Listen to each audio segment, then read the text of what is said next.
A continuación, Psicolife.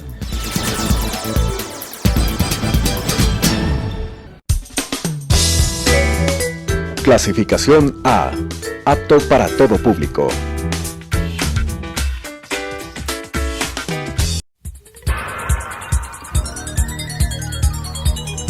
Las opiniones vertidas en este espacio por la producción y dirección del programa son de exclusiva responsabilidad de sus autores y de quienes intervienen en ellos.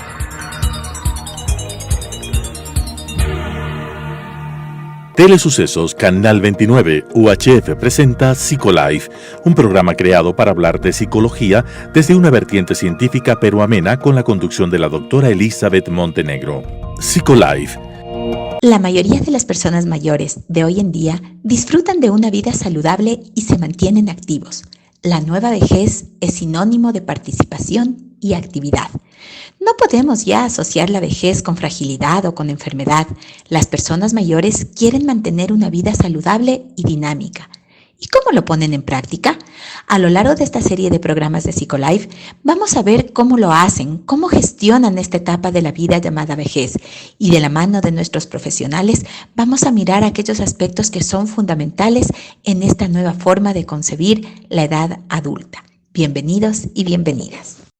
Amigos de Psicolife, bienvenidos a esta nueva edición de este programa que, como lo hemos venido abordando en estas semanas, está dedicado a los adultos mayores, a esta nueva forma de concebir la edad adulta tardía y de mirar estas nuevas perspectivas que tienen los adultos frente a sus expectativas de vida, frente a las posibilidades de acción, de proyectos de vida que tienen para su futuro también. Y hoy vamos a hablar de un tema no menos interesante en este ámbito, y es que después de cumplir usualmente 65 años y las personas han trabajado activamente, han sido laboralmente activas, empiezan un nuevo proceso en su vida, la jubilación. Pero para muchos esta etapa implica realmente una crisis. ¿Y después de la jubilación qué? ¿Y ahora qué hago?, se preguntan muchos adultos mayores. Ese es el tema que vamos a abordar el día de hoy con un invitado que se especializa también en esta área. Tengo el gusto de presentarles a Luis Felipe Dueñas. Él es psicólogo clínico, tiene además un posgrado en metodología de la investigación en ciencias sociales y una maestría en psicología positiva. Se ha especializado además en atención a parejas y familias y es promotor de las jornadas de bienestar del adulto mayor. Fundador y director de Incentive, el primer centro de psicología positiva del Ecuador, codirector del Instituto de Bienestar Ecuador y además ha sido tallerista nacional y expositor en congresos de psicología positiva en Chile y México. Y miren ustedes este currículum tan amplio, un especialista de una talla internacional para compartir con ustedes este tema. Luis Felipe, bienvenido. Muchas gracias, Elizabeth. Y sí, bueno, justamente cuando tú promueves el trabajo de los adultos mayores, el trabajo del bienestar enfocado en este grupo poblacional, surge esta etapa, ¿no? Claro. Se te presenta ya la jubilación, pero las personas muchas veces ven a la jubilación como un periodo de cierre de su vida, como que ya se acabó todo lo que yo podía hacer. Y físicamente, anímicamente, muchas veces eso no compagina, entonces ahí puede darse una crisis. Sí. Hay etapas que se viven en la jubilación, ¿cómo podemos irlas identificando? Bueno, es verdad que cuando hay esta transición, ¿no?, que se llama de la época de productividad, ¿no?, de trabajo económicamente activo, como ya pasar a la jubilación, claro, implica una crisis, como tú bien decías, y realmente la persona tiene que irse preparando, ¿no es cierto? Entonces, un primer momento es siempre como decir, a ver, ¿qué voy a hacer?, ¿no? ¿A qué me voy a dedicar? Porque podemos estar muy activos a nivel cognitivo, todavía estar sanos, saludables, y claro, como está definido, ¿no?, los 65 años más o menos, ¿sí? Claro, hay diferentes países que por ahí es poco más, un poco menos, pero más o menos es el promedio, ¿no? Y de ahí es como que también la esperanza de vida que se ha aumentado, ¿no? Entonces también puede haber incluso 20, a lo mejor más de 20 años que a ver qué pasa ahí, ¿no? Entonces creo que esa primera etapa es como decir, a ver, ¿qué voy a hacer después de jubilarme?, ¿no? Es decir, plantear por ahí qué actividades quisiera dedicarme. A lo mejor hay gente que quiere continuar con su actividad, puede hacerlo más como de una forma, quizá como un voluntariado, de cierta manera.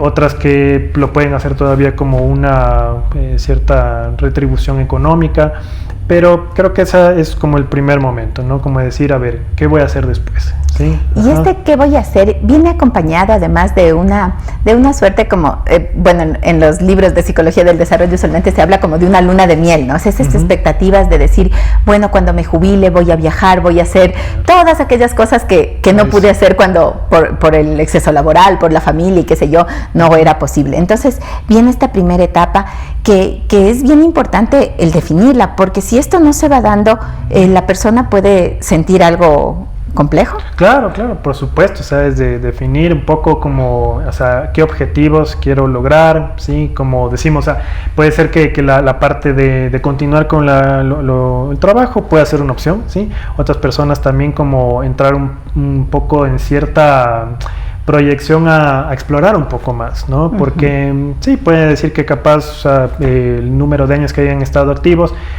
pueden haber sido satisfactorios y quizá quedaron como cosas pendientes, ¿no?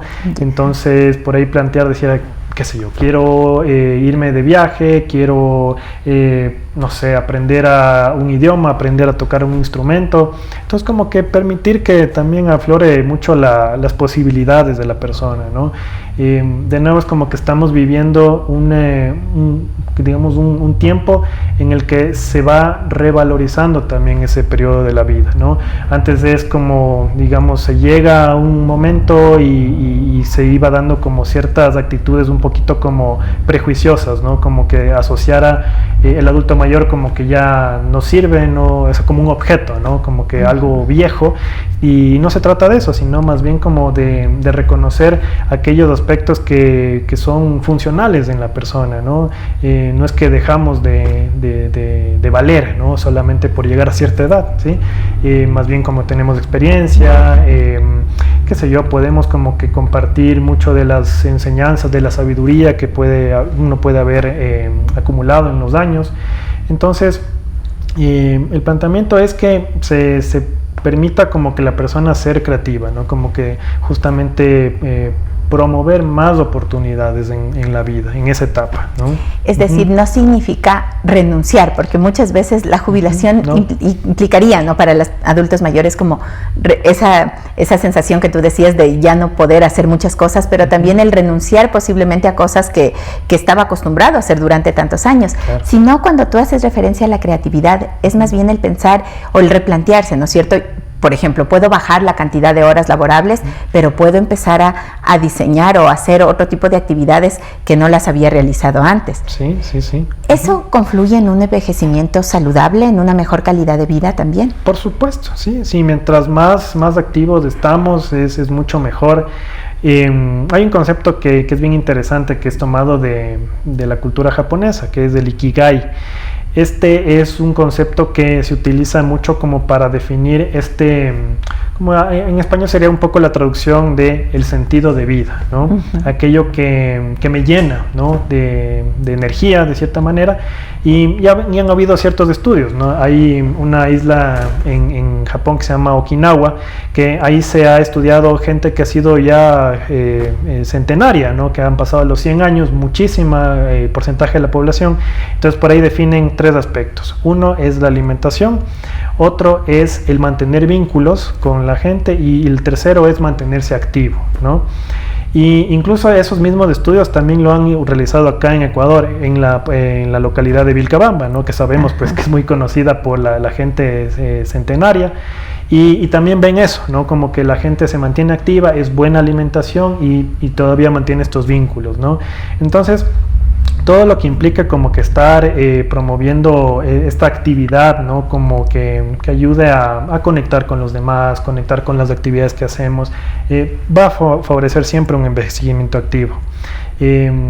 Vemos como, por ejemplo, que he tenido la oportunidad de estar en un tiempo, trabajé algunos años en un asilo, se veía mucho como que los antecedentes de las personas, ¿no? Como por ahí antes de que ingresen, yo veía que era muy claro las personas que se habían mantenido muy activas antes de ingresar, se veía como que en la interacción en el asilo, ¿no? En cambio otras que capaz ya habían disminuido hace algunos años su actividad, se veía que, por ejemplo, tenían problemas de memoria, emocionales, ¿no? Entonces, como que siempre, mientras más activo podamos estar durante nuestra adultez, es mucho mejor.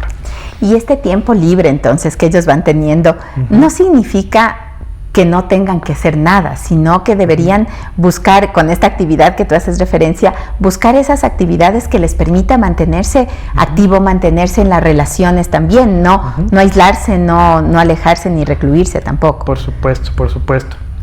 Desde la psicología positiva es el estudio del bienestar, ¿no es cierto? Y algunos factores que se estudian ahí es precisamente las relaciones, ¿no?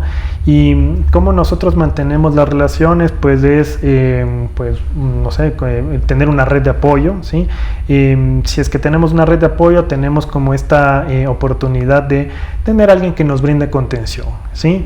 Porque si es que estamos con una red de apoyo como disminuido, casi inexistente, entonces vienen como ciertos problemas a nivel psicológico, ¿no? Que ya sabemos que puede ser la depresión, la misma ansiedad, estrés y todo esto, ¿no? Entonces, este vínculo que es necesario siempre va a promover el bienestar, ¿sí? Otra parte que también es fundamental es la experiencia de logro, ¿no? Es decir, o sea, ya llegamos a un momento de nuestras vidas en las que hacemos como un repaso, ¿no? Es decir, a ver, ¿qué he conseguido? ¿Sí? Es decir, a ver, ya, qué sé yo, a nivel capaz económico, ¿qué he logrado? A nivel, no sé, patrimonial, que se puede llamar, ¿qué también he podido alcanzar? ¿Sí? Entonces, ver eso y también devolver, ¿no? Es decir, o sea, vienen las generaciones nuevas y decir, a ver, ¿cómo puedo aportar también a las nuevas generaciones? ¿Sí? Entonces, va por ahí, por ese aspecto, ¿no? Que podamos conectar con eso. En tu experiencia, Luis Felipe, ¿qué tan accesible es la sociedad para abrir estos espacios para los adultos mayores? Yo creo que hay un proceso de apertura bastante a que sigan siendo parte de diferentes espacios, ¿no? Yo recuerdo que había una persona que estaba haciendo como un emprendimiento en el que se enfocaba a que las personas mayores sean como las que brinden, era un servicio relacionado a reparación de electrodomésticos, ¿no? Entonces me pareció interesante. Entonces él decía que lo que quería hacer es que sigan siendo parte de un poco asesorías, qué sé yo, si es que necesitaban una reparación alguna persona, una ama de casa, qué sé yo.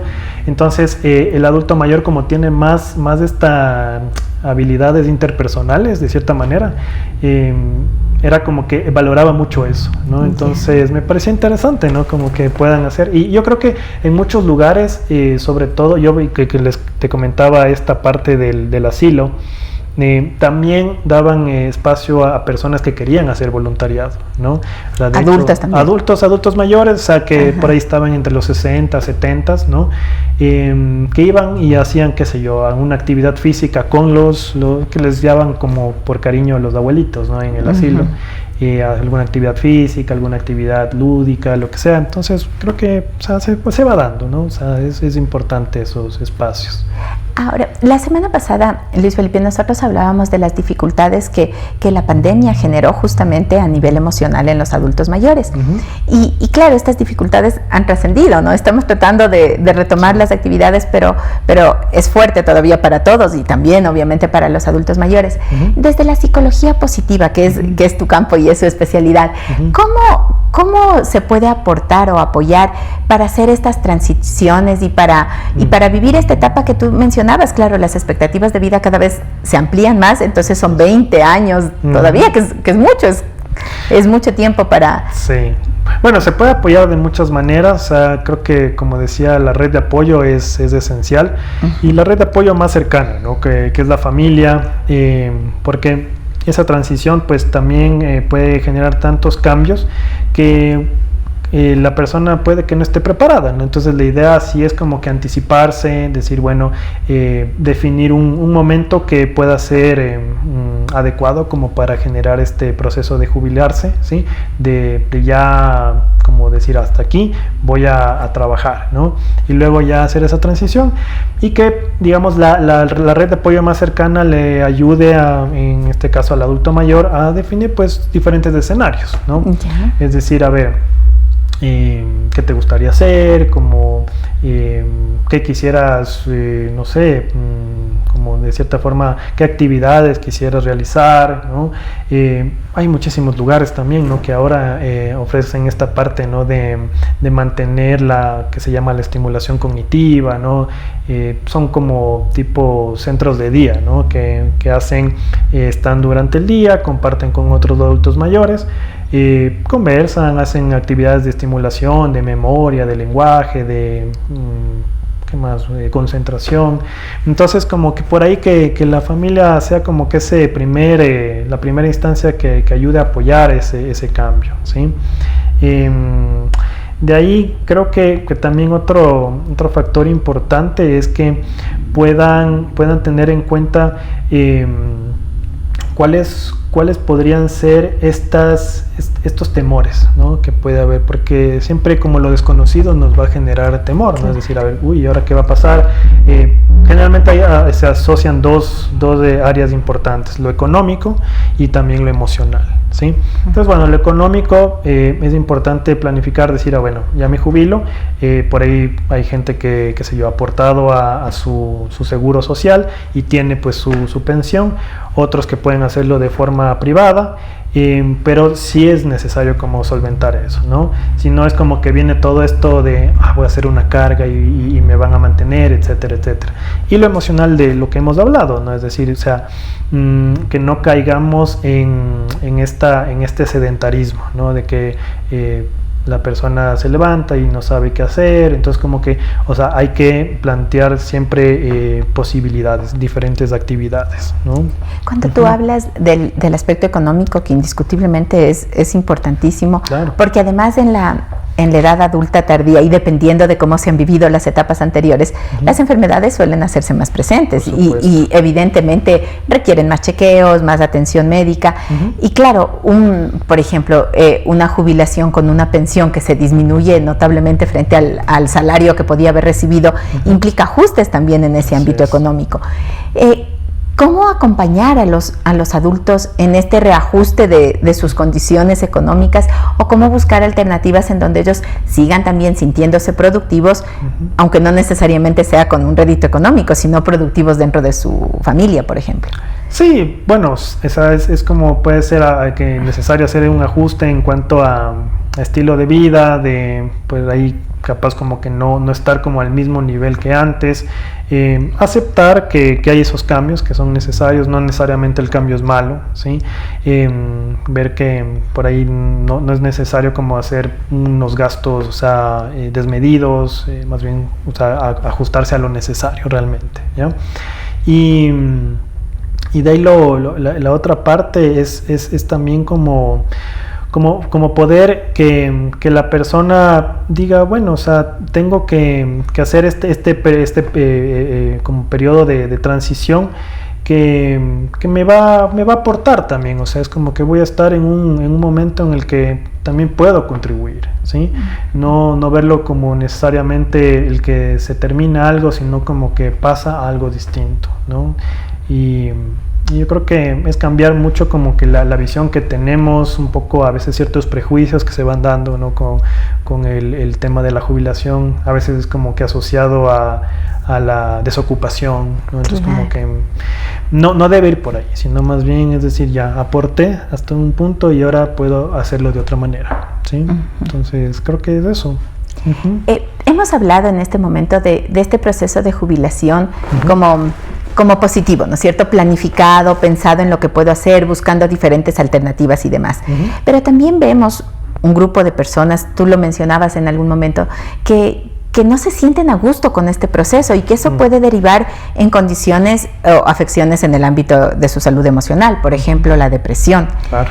¿Cómo ayudar a estas personas que están yendo hacia ese lado, ¿no es cierto? Hacia ese lado negativo, digamos, de este nuevo estilo de vida que les toca asumir, y ayudar a retomar una visión diferente frente a lo que se les viene. Claro, yo creo que, o sea, es como normalizar un poco el buscar ayuda, ¿no? Es decir, por ahí veía a alguien que ponía algo así como de que como él había tenido una experiencia negativa con hacer hijo, el papá como que tenía problemas, ¿no? de índole económico, y decía, mi papá al tener estos problemas se dedicó a tomar, ¿no? A la bebida, al alcohol. En cambio, yo actualmente, o sea, digamos, la persona decía, yo al tener problemas busco ayuda. ¿Sí? Entonces, como que hacer ese cambio de que no está mal buscar ayuda, o sea, puede haber estos sentimientos desagradables, del malestar, y normalizar el buscar ayuda, ¿no? O sea, que no sea algo así como, ay, ¿qué pasa, no? ¿Por qué lo hace? ¿Qué está mal? No, o sea, sino de que, o sea, todos en algún otro momento necesitamos un apoyo, ¿sí? Y eso implica, ¿no es cierto?, el hecho de que si esta red de apoyo está tratando de sostener, bueno, va a ser más fácil el salir de esa situación, pero si además de eso vemos que los recursos de la persona no son suficientes, entonces el apoyo va a ser importante. Totalmente. ¿Puede afectar más a un adulto mayor un cuadro de depresión que a una persona más joven?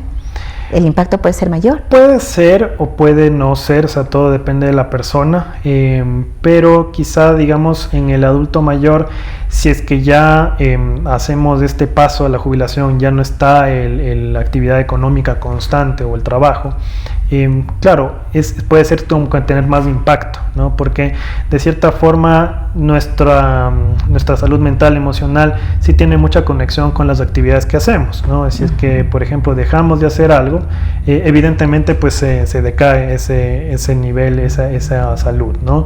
Entonces puede ser que tenga pues un impacto mayor. Sin embargo, pues se puede enfrentar de mejor manera si es que, como decimos, o sea, está bien consolidada la red de apoyo, ¿sí?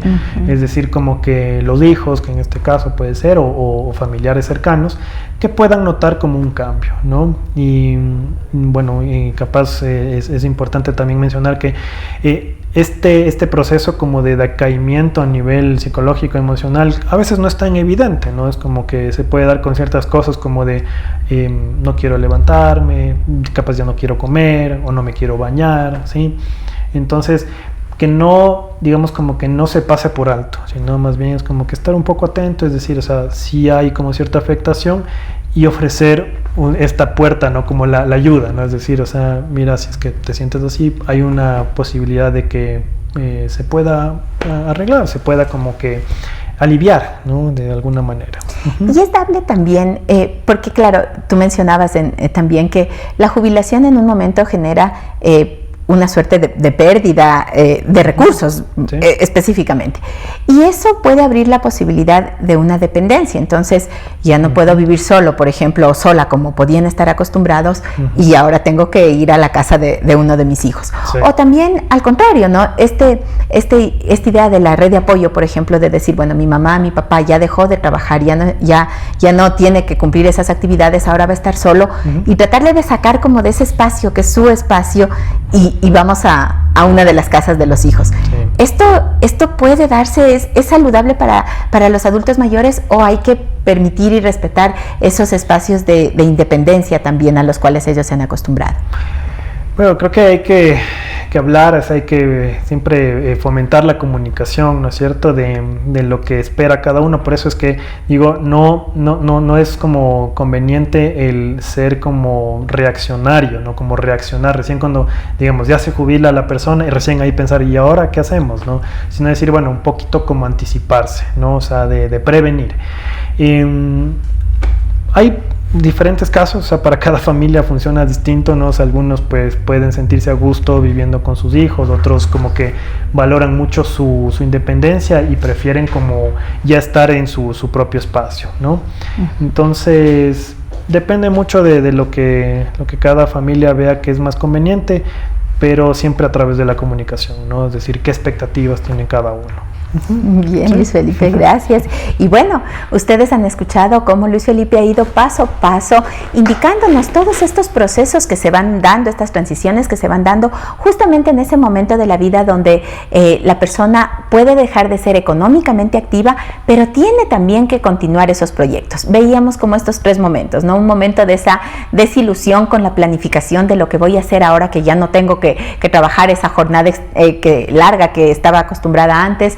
Luego un momento en donde tiene que empezar a hacer los reajustes frente a sus condiciones y a lo que ha planificado en su vida, y esto le va a permitir a la persona entonces continuar el resto de años que tiene por vivir con ese sentido de autonomía, apoyado en esa red de apoyo que va a ser fundamental también para este envejecimiento saludable, y sentir justamente que si es que la persona va así, este proceso de envejecimiento va a ser un proceso a gusto, va a ser un proceso que le permita a la persona adquirir esa integridad del yo que se espera justamente hacia el final de la vida en la tercera edad.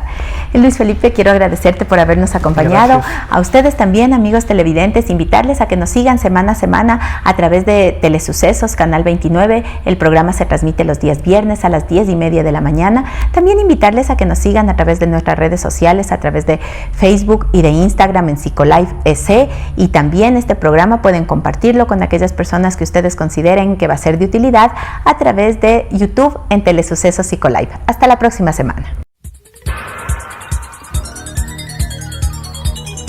Las opiniones vertidas en este espacio por la producción y dirección del programa son de exclusiva responsabilidad de sus autores y de quienes intervienen en ellos.